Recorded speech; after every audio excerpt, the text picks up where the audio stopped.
On Tuesday, December 2nd, Netflix released a documentary that didn't feel like a premiere. It felt like a warning. Sean Combs. The Reckoning appeared We're without losing. spectacle, but within hours it dominated conversations across media, law, and culture. 4 parts, one central figure, and a sense that something carefully hidden for years had finally surfaced. From the opening minutes, the tone was unmistakable. This wasn't nostalgia. This wasn't a celebration of success. The documentary moved slowly, deliberately, almost clinically, as if every second was designed to make viewers sit with what they were seeing. Old footage appeared first, moments that once looked ordinary, even harmless. But placed into context, those same moments felt heavier. Expressions lingered, pauses stretched, meaning crept in where comfort used to live. What made the series feel different was the confidence behind it. There was no frantic energy, no defensive framing. The structure itself suggested preparation, strategy, and hovering behind the entire project was 50 Cent. Not shouting accusations, not demanding attention, but shaping the narrative through pacing, sequencing, and restraint. This wasn't chaos. It was controlled exposure. Then the material began to surface, video clips that had never been broadcast publicly, not rumors, not reenactments, actual footage carefully dated and placed, scenes that once passed unnoticed, suddenly felt unsettling when viewed without excuses attached. The documentary didn't rush past them. It let the camera sit long enough for discomfort to settle in. Then came the call recordings. Real conversations, real voices, calm, confident, almost casual. The kind of tone that only exists when someone believes consequences don't apply to them. The documentary didn't interrupt. It didn't explain. It simply let the calls play. And when they ended, the silence that followed did more damage than commentary ever could. Almost immediately, viewers reacted differently. This wasn't background watching anymore. People leaned forward. Social media filled with clip scenes, slowed down audio, screenshots of dates and timelines. Legal analysts paused episodes frame by frame. Journalists reopened files they hadn't touched in years. The question changed fast. Not, is this shocking?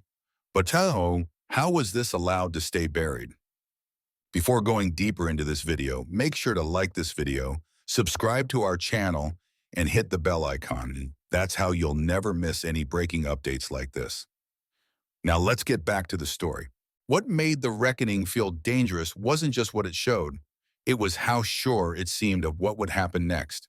There was no hesitation in its pacing, no uncertainty in its direction. The series moved like it knew the impact it would have once the material reached the public eye. Media coverage followed quickly. Headlines shifted tone. Words like alleged quietly faded, replaced by phrases like previously unseen footage and newly surfaced material. Industry figures went silent. Some distanced themselves. Others said nothing at all. And in moments like this, silence speaks louder than denial. Behind the scenes, attention shifted in a way that couldn't be ignored. Not from fans, from legal observers. Because when evidence reaches this level of visibility, it stops being a documentary issue and starts becoming a legal one. The series didn't demand action. It created conditions where inaction looked impossible to justify. By the end of the opening stretch, one truth settled in clearly. Sean Combs. The Reckoning wasn't closing a chapter. It was opening a door that had been locked for years, a door leading far beyond Netflix, far beyond public opinion. Because once material like this enters the public record, control disappears. And when control disappears, consequences begin moving closer. What followed next is where the documentary stopped feeling like a story and started feeling like a file being opened in public. The pace slowed even further, not to build suspense, but to force attention. Every second felt intentional. Nothing was rushed, nothing was softened.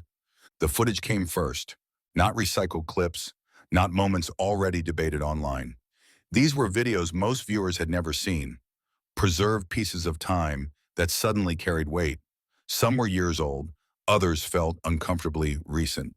The documentary didn't rely on shock, it relied on context. Dates appeared, Locations were named, sequences were laid out carefully, and when those elements lined up, scenes that once felt meaningless began to feel calculated. The camera lingered longer than expected, long enough for expressions to change, long enough for body language to speak, long enough for viewers to realize that what mattered wasn't what was said publicly back then, it was what happened quietly afterward.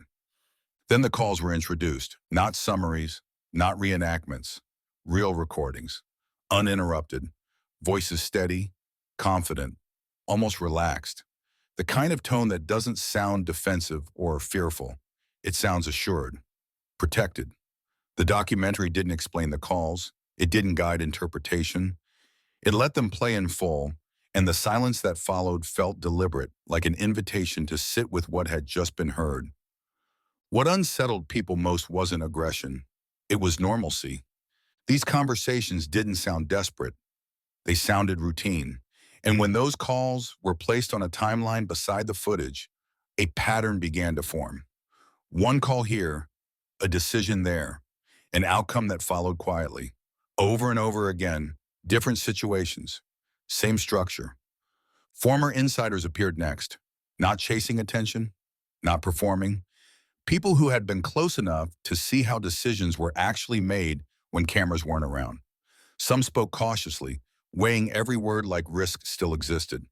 Others spoke with a calm that only comes after years of carrying something heavy. Different backgrounds, different years, the same underlying dynamics. One described a location, another described the same place from a different time. One recalled a phone call, another described what happened immediately after that call. They weren't trying to match stories. They didn't need to. The alignment happened naturally, and that's what made it hard to dismiss. Legal analysts watching closely began pointing something out almost immediately. This wasn't edited like entertainment. Evidence wasn't dropped for shock. It was introduced methodically. Dates mattered. Order mattered. The structure resembled something far more serious than a show. It resembled preparation. Online reactions shifted again. Shock gave way to belief. Belief turned into urgency. Viewers stopped arguing opinions and started asking questions that hadn't been asked loudly before. Why wasn't this examined earlier? Who knew? Who looked away? Journalists began reopening old reports. Lawyers began commenting publicly.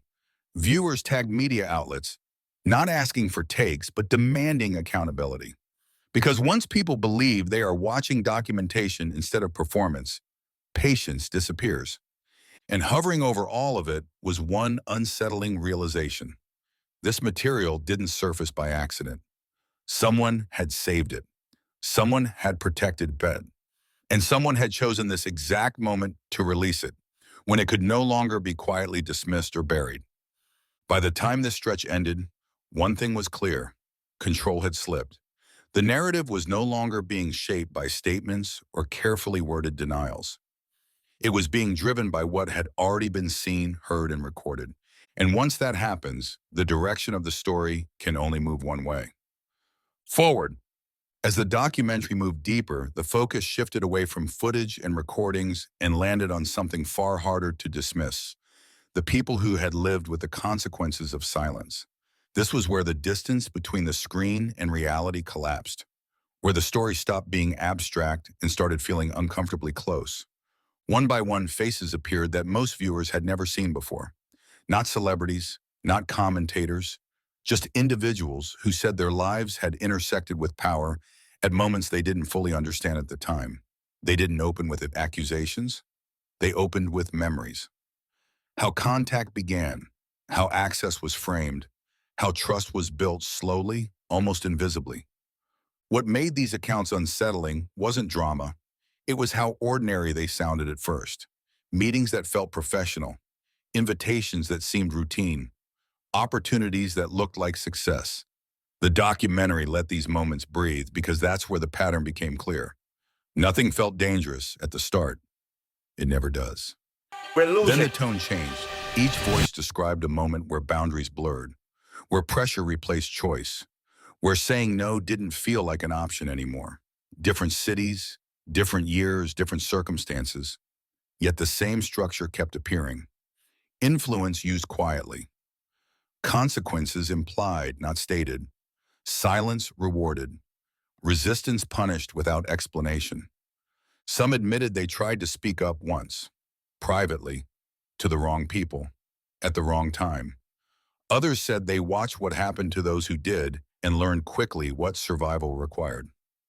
The fear in their voices didn't sound exaggerated. It sounded learned, calculated, like something shaped over time.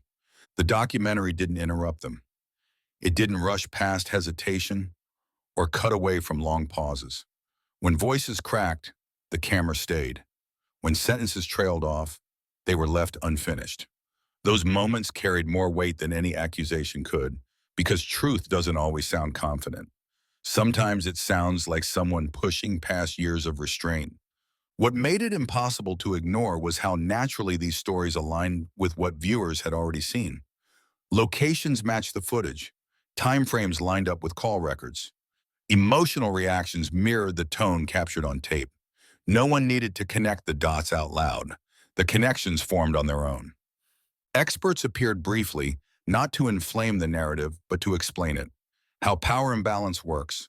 How consent becomes complicated when one side controls access, reputation, and future. How silence is often mistaken for agreement when fear is involved. This wasn't opinion, it was context. Online, the reaction shifted again. Outrage gave way to recognition. People began commenting that the stories sounded familiar. Not identical, but close enough to be unsettling.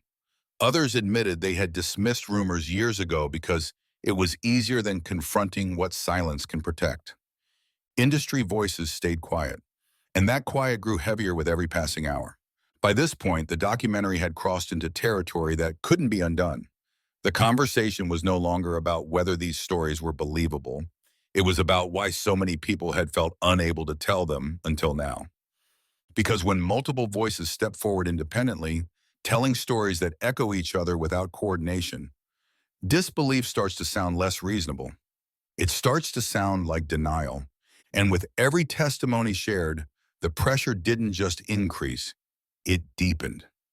Not driven by outrage, but by consistency, by credibility, by the slow realization that silence had protected power far longer than truth ever should have. At that moment, it became clear this story was no longer building toward a reveal. It was already moving toward a reckoning that no one could stop. Once those voices were heard, the story refused to stay contained. What had started as a Netflix release spilled into the real world almost instantly, and the reaction wasn't slow or scattered, it was overwhelming. Clips from the documentary spread across platforms within hours, replayed again and again, not for shock value, but for scrutiny. Newsrooms shifted their tone overnight. Entertainment panels were replaced with legal discussions. Analysts paused footage frame by frame, replayed audio word for word, and began lining scenes up with timelines pulled from public records. Old reports, once ignored or forgotten, were suddenly reopened. And the more connections were made, the harder it became to dismiss what people were seeing as coincidence. Social media pressure didn't come in waves, it came in a flood. Viewers weren't debating opinions anymore. They were demanding accountability. Hashtags trended globally. People who had never followed the story before began asking the same question. How did all of this stay hidden for so long? Silence from powerful figures became impossible to ignore. Some distanced themselves quietly. Old photos disappeared. Public praise vanished. Others said nothing at all. But in moments like this, silence doesn't protect. It exposes. Because when everyone is watching, absence becomes a statement. Behind the noise, something more serious was happening. Legal observers noted that this level of attention mattered, not because courts respond to outrage, but because credibility had reached a point where ignoring it would raise questions of its own. This wasn't a single allegation circulating online. It was a convergence of footage, recordings, testimony, and corroboration unfolding in public view. According to reports that began circulating after the release, legal We have teams to find connected to somebody past that'll civil work with matters us that has were dealt already in the reviewing the dirtiest of documentary dirty professionally. business. We're losing. Clips were cataloged. Audio was transcribed. Interviews were cross-checked, not to comment publicly, but to assess relevance. Because once material enters the public record at this scale, urgency changes. Then came the development that quietly shifted everything. Cassie Ventura's legal team made contact, not through social media, not through press statements, through formal, legal channels. The message was precise and measured. Material revealed publicly, now aligned with information already known privately, and additional corroboration had begun to surface since the documentary aired. New confirmations, new connections, people recognizing their own experiences reflected back at them. That detail mattered more than most realized, because when public exposure breaks isolation, evidence multiplies. Individuals who once believed they were alone suddenly understand they were part of a pattern, and patterns demand scrutiny. Reports suggested the court was watching closely, not reacting to headlines, but to substance. Media coverage wasn't slowing, it was intensifying. Every hour brought new analysis, new legal questions, new pressure for clarity. By this point, the burden had shifted. Ignoring the material no longer looked neutral. It looked deliberate. What began as a documentary had become a catalyst. And once that happens, the story no longer belongs to the screen. It moves forward We toward have a to place find where somebody debate that'll gives work way with to us that has decision dealt in the and silence dirtiest of gives way to dirty consequence. business. We're losing. As the noise outside grew louder, the real movement happened in silence. This was the phase most people never see, where reactions stop mattering and processes begin. Away from cameras and comment sections, attention shifted to substance. What could be verified? What could be corroborated? What could no longer be ignored? Legal teams began reviewing what had surfaced with a different lens, not as viewers, not as critics, as professionals trained to look for overlap, consistency, and risk. Clips were watched again, this time without narrative framing. Recordings were replayed alongside timelines. Testimonies were compared not for emotion, but for alignment. And what emerged wasn't chaos, it was structure. What stood out most wasn't a single piece of material. It was how often different elements pointed in the same direction without touching each other. Independent accounts referencing similar locations. Separate recordings aligning with specific moments. Details that matched without coordination. That's when concern deepens, because coincidence stops being a reasonable explanation. According to reports circulating among legal observers, communication intensified, not publicly, formally, the kind of exchanges that don't make headlines but move cases forward. Material already known privately was re-examined in light of what had now entered the public record. And the public record matters, because once something is widely visible, it changes how urgency is measured. The tone shifted everywhere.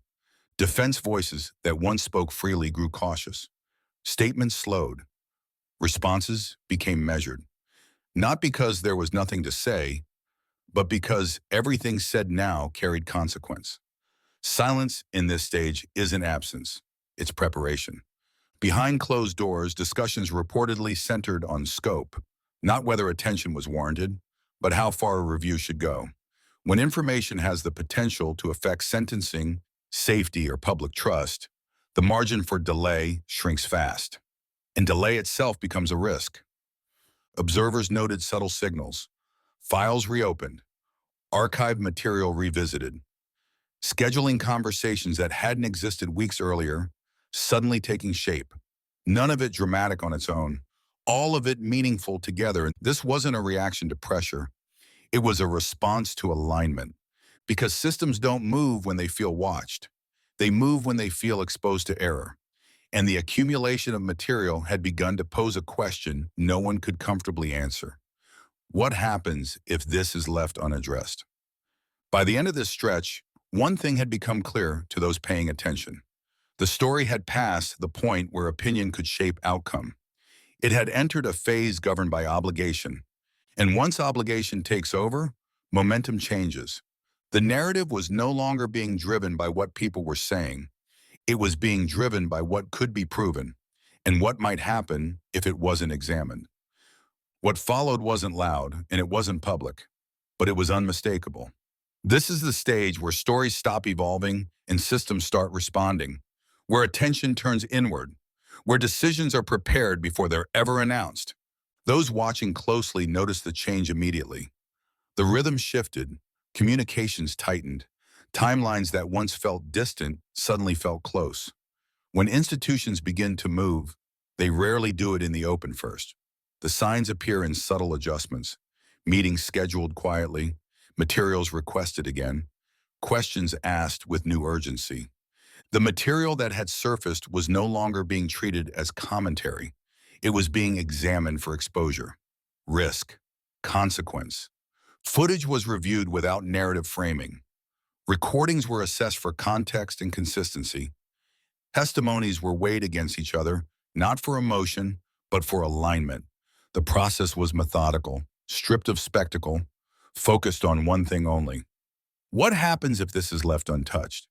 That question carries weight. Legal observers noted how quickly silence became strategic. Public confidence faded. Statements slowed, not because there was nothing to say, but because everything now mattered. When systems reach this stage, words aren't used to persuade, they're used to protect. Behind closed doors, discussions reportedly narrowed to scope, not whether review was necessary, but how far it should go. When material threatens the integrity of an outcome, restraint becomes liability. And liability demands action. The atmosphere changed.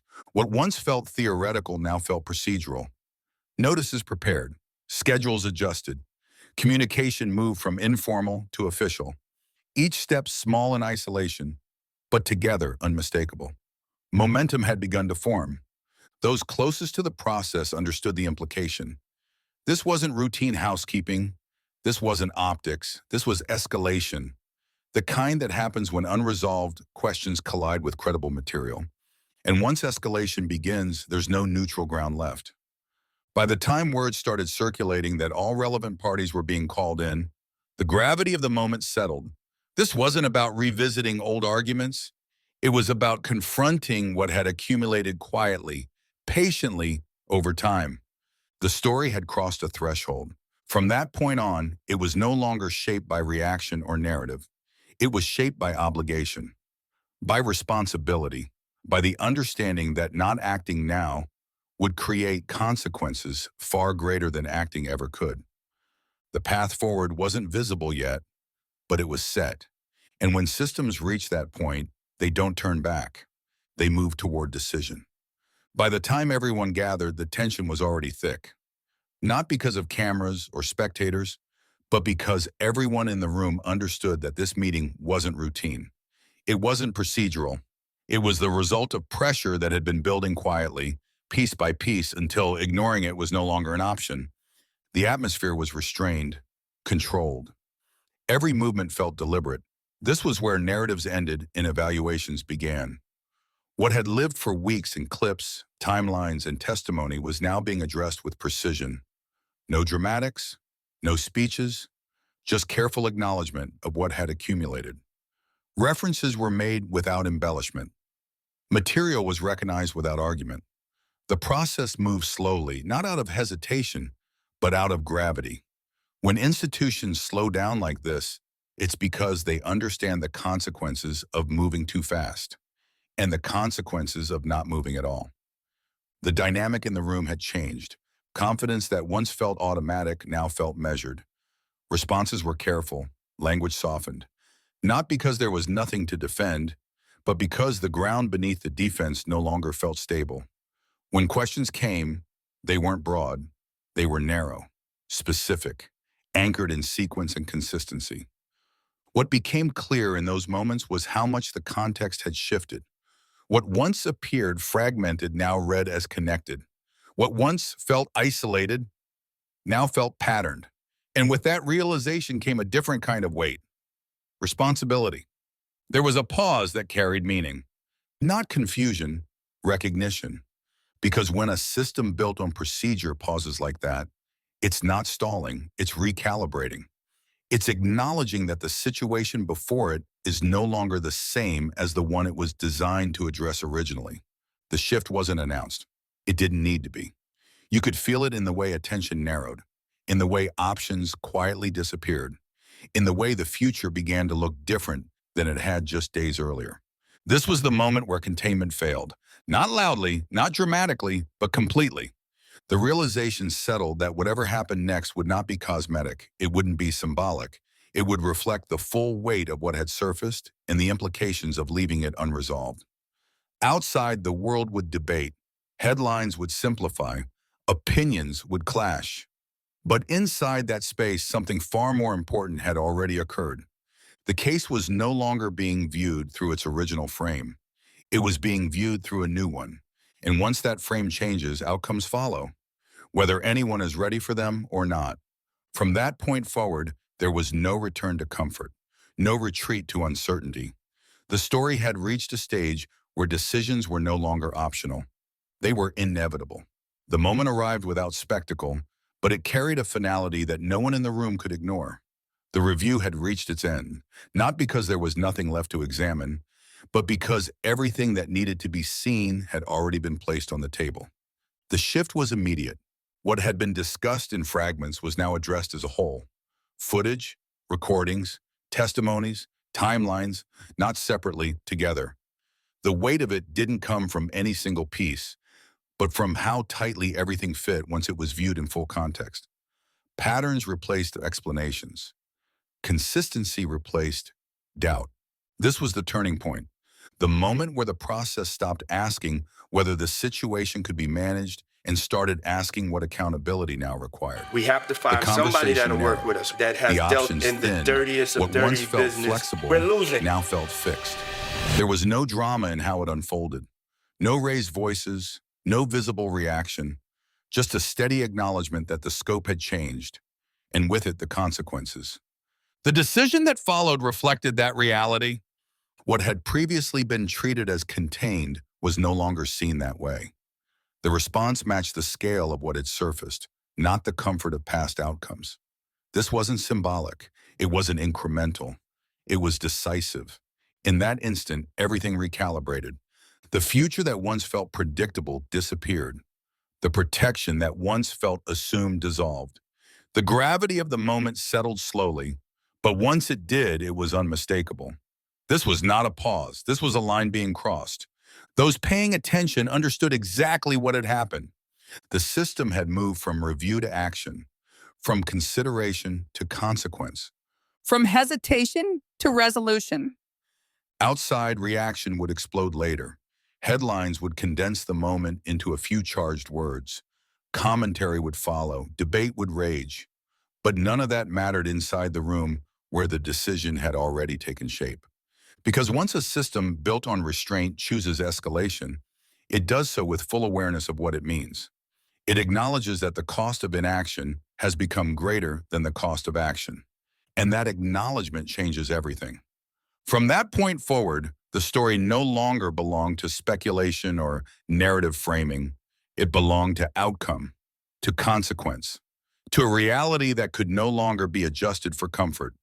The reckoning was no longer approaching. It had arrived, and with it, a final shift that ensured nothing would ever return to the way it was before.